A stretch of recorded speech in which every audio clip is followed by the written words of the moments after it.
Pondicherry, French கலாச்சாரம், அழகான கடற்கரை, கலர்ஃபுல் ஸ்ட்ரீட்ஸ் எல்லாம் பார்க்க அருமையா இருக்கும். ஆனா, இந்த அழகுக்கு பின்னாடி சிலருக்கு மட்டும் தெரியும் ஒரு வாழ்க்கை கஷ்டம் இருக்குது.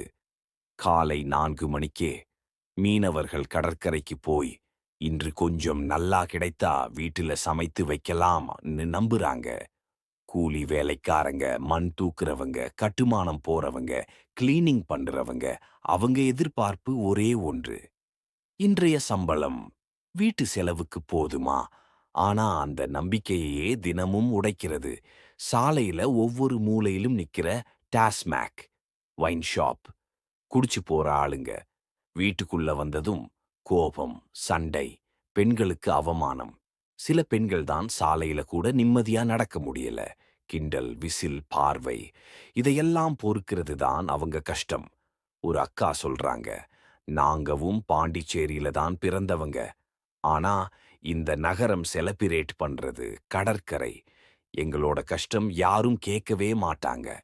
பள்ளிக்கு போற குழந்தைகள் காலை குடிச்சு கிடக்கிற அப்பாவை தாண்டி பள்ளிக்கு போகிறான்.